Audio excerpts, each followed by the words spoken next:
La glande pinéale, aussi appelée troisième œil, est une petite structure nichée au centre du cerveau.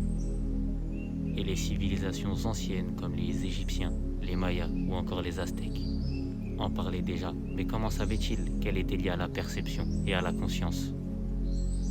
Des études scientifiques nous expliquent que la glande pinéale sert à réguler le système circadien. En régulant la substance du sommeil, j'ai nommé la mélatonine.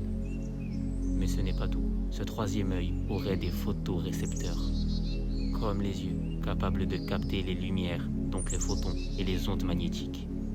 Et en Égypte antique, l'œil d'Horus, symbole de protection, ressemble étrangement à la glande pinéale, mais ce n'est pas tout.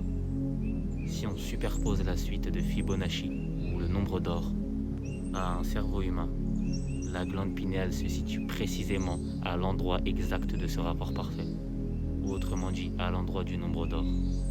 Et ce nombre d'or se retrouve partout, dans les coquillages, les plantes, la nature ou encore dans les galaxies. Mais ce qui est encore plus fascinant est que cette glande contient des cristaux qui produisent de l'énergie. Le liquide céphalorachidien est le liquide dans lequel baigne notre cerveau.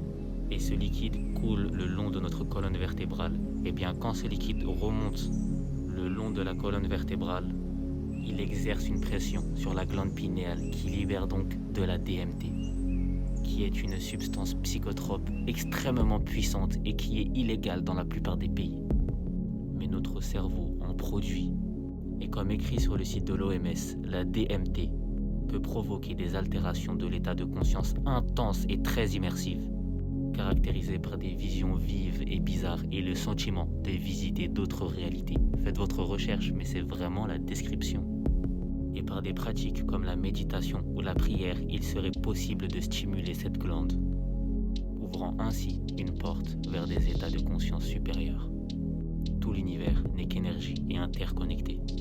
Et la glande pinéale pourrait bien être le lien entre notre corps, notre esprit et ses dimensions supérieures.